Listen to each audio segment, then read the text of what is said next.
Pernahkah kita membayangkan sebuah situasi di mana sosok paling mulia di muka bumi, Nabi Muhammad SAW, berada dalam titik terendah secara kemanusiaan?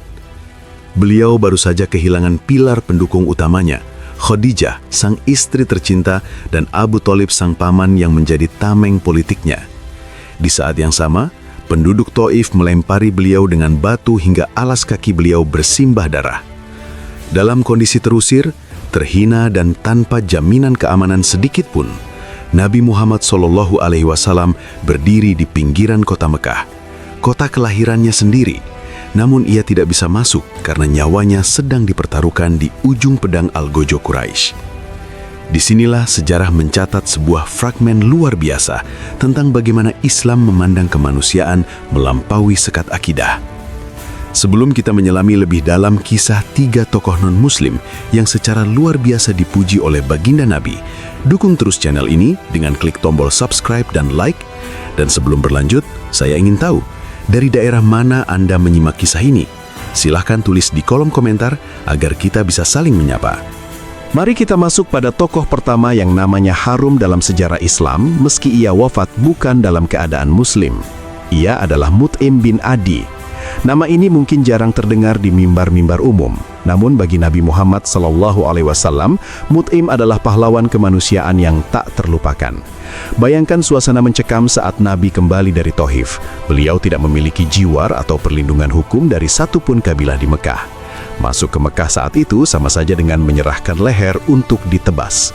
Nabi sempat mengirim utusan kepada beberapa tokoh Quraisy untuk meminta perlindungan, namun semuanya menolak karena takut akan tekanan politik dari Abu Jahal dan sekutunya.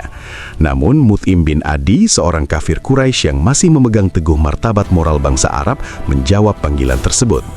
Tanpa ragu, ia memerintahkan ke-7 putranya untuk menghunus pedang dan mengenakan baju besi lengkap. Mut'im kemudian mengawal Nabi Muhammad SAW masuk ke jantung kota Mekah.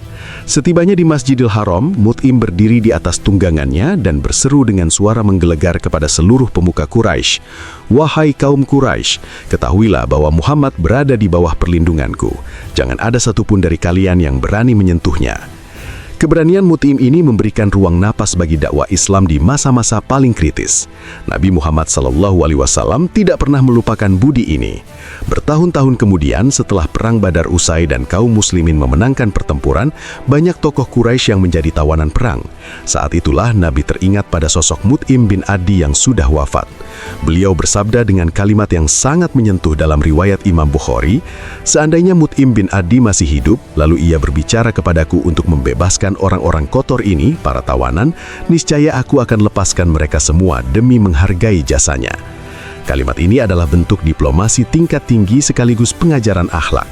Nabi ingin menunjukkan bahwa perbedaan keyakinan tidak boleh menghapuskan rasa terima kasih atas kebaikan kemanusiaan.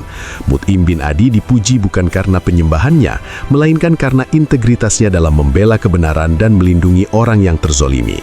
Ini adalah tamparan bagi siapa saja yang merasa bahwa beragama berarti harus memusuhi semua yang berbeda secara membabi buta.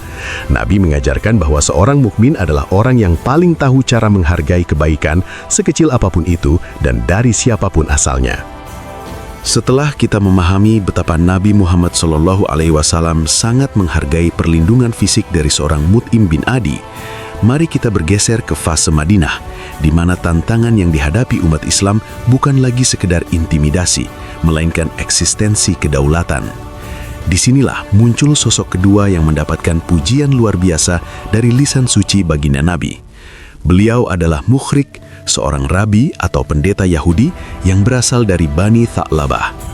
Kisahnya adalah anomali di tengah ketegangan hubungan antara kaum muslimin dan beberapa faksi Yahudi di Madinah saat itu.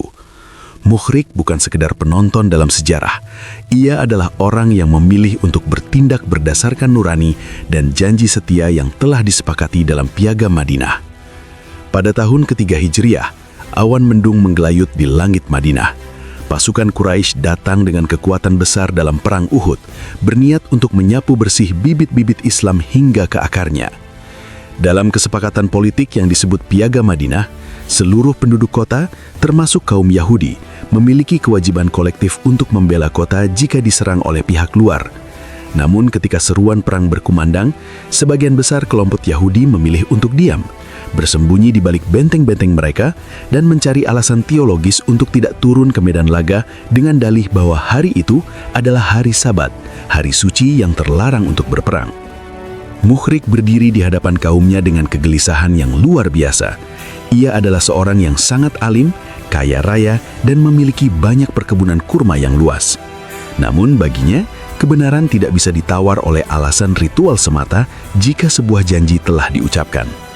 Ia berseru kepada kaumnya, "Wahai kaum Yahudi, demi Allah, kalian sebenarnya tahu bahwa Muhammad adalah seorang nabi yang benar dan sudah menjadi kewajiban kalian untuk membantunya." Namun seruan itu disambut dingin dan dalih hari Sabat. Melihat kekerasan hati kaumnya, Mukhrik tidak lantas menyerah pada keadaan. Ia mengambil pedangnya, mengenakan perlengkapan perangnya, dan membuat sebuah wasiat yang akan menggetarkan sejarah. Sebelum berangkat ke Uhud, ia menyatakan di hadapan saksi-saksi, "Jika aku terbunuh hari ini, maka seluruh hartaku, perkebunanku dan kekayaanku menjadi milik Muhammad. Beliau berhak mengelolanya sesuai dengan petunjuk Allah." Mukhrik kemudian memacu kudanya menuju lereng Gunung Uhud, bergabung dengan barisan kaum muslimin yang saat itu sedang terdesak hebat. Ia bertempur dengan gagah berani, bukan karena ia mencari sanjungan, melainkan karena ia melihat kejujuran pada sosok Nabi Muhammad SAW. Akhirnya, Mukhrik gugur sebagai syuhada di medan laga tersebut. Kematiannya membawa kesedihan tersendiri bagi Rasulullah SAW. Bayangkan, seorang yang secara lahiriah belum secara resmi bersyahadat dalam pengertian administratif umat saat itu, namun jiwanya sudah menyatu dengan nilai-nilai Islam. Nabi Muhammad SAW kemudian bersabda dengan kalimat yang penuh penghormatan, "Mukhrik adalah sebaik-baik orang Yahudi." Bahkan, harta yang diwariskan oleh Mukhrik menjadi salah satu fondasi awal wakaf di Madinah yang manfaatnya dirasakan oleh kaum fakir miskin selama bertahun-tahun. Mukhrik mengajarkan kita bahwa integritas tidak mengenal label. Ia adalah bahasa universal yang diakui oleh Tuhan dan Rasul-Nya. Kisah ketiga membawa kita melintasi lautan menuju tanah Afrika, tepatnya ke kerajaan Aksum atau Abisinia yang kini kita kenal sebagai Ethiopia. Jika Mut'im memberikan perlindungan di tengah penindasan dan Mukhairik memberikan nyawanya di tengah peperangan, maka sosok ketiga ini memberikan sesuatu yang jauh lebih besar, sebuah rumah dan martabat bagi mereka yang terusir. Beliau adalah Al-Ash'amah bin Abjar, sang Raja Najasyi. Nama Najasyi sebenarnya adalah gelar bagi raja-raja Ethiopia, namun sosok ini memiliki tempat yang begitu istimewa di hati Rasulullah SAW, sehingga sejarah mencatatnya sebagai penguasa Kristen yang paling dicintai oleh umat Islam di masa awal. Mari kita tarik mundur waktu ke masa di mana umat Islam di Mekah tidak lagi memiliki ruang untuk bernafas. Mereka disiksa, diboikot, dan rumah-rumah mereka dipenuhi jeritan kesakitan. Di tengah keputusasaan itu, Nabi Muhammad SAW memberikan sebuah instruksi yang mengejutkan. Beliau tidak menyuruh umatnya pergi ke utara atau ke timur, melainkan menyeberangi laut ke arah barat. Nabi bersabda, "Pergilah ke negeri Habasyah, karena di sana ada seorang raja yang tidak boleh ada seorang pun dizolimi di sisinya. Negeri itu adalah negeri kebenaran."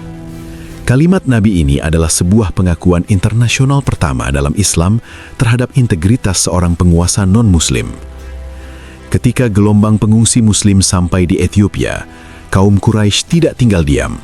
Mereka mengirimkan delegasi yang dipimpin oleh Amr bin As, yang saat itu belum masuk Islam, dengan membawa hadiah-hadiah mewah yang tujuannya satu, menyuap sang raja agar menyerahkan para pengungsi tersebut kembali ke Mekah untuk disiksa.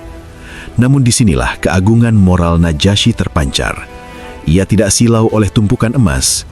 Ia memanggil kaum muslimin untuk memberikan pembelaan. Di hadapan sang raja, Ja'far bin Abi Thalib membacakan surat Maryam dengan suara yang menggetarkan. Mendengar ayat-ayat tentang kemuliaan Maryam dan Isa Al-Masih, Raja Najasyi menangis hingga janggutnya basah.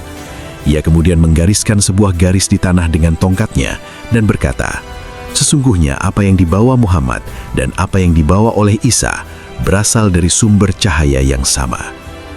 Najasyi dengan tegas menolak hadiah Quraisy dan menjamin bahwa umat Islam boleh tinggal di negerinya dengan aman selama mereka mau. Keadilan Najasyi inilah yang menyelamatkan keberlangsungan hidup generasi awal Islam. Tanpa perlindungannya, mungkin garis keturunan sahabat-sahabat besar akan terputus di tangan algojo Quraisy.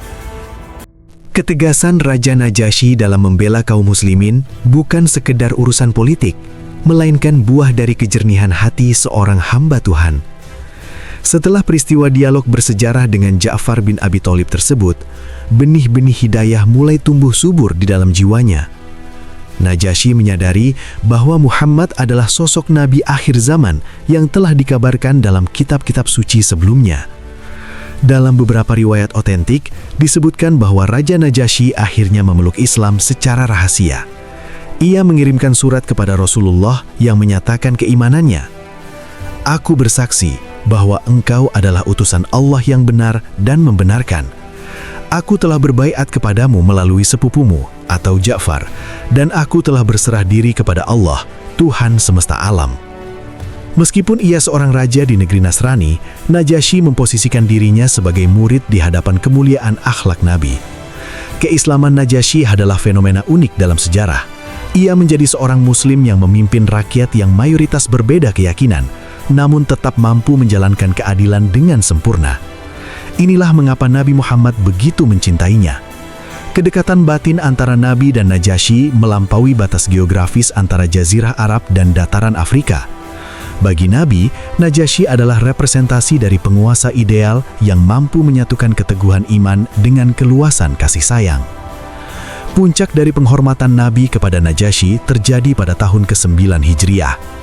Pada suatu hari, secara mengejutkan, Nabi Muhammad mengumpulkan para sahabat di Madinah dan berkata dengan nada penuh duka, "Hari ini telah wafat seorang saudara kalian yang soleh di negeri Ethiopia atau Habasyah.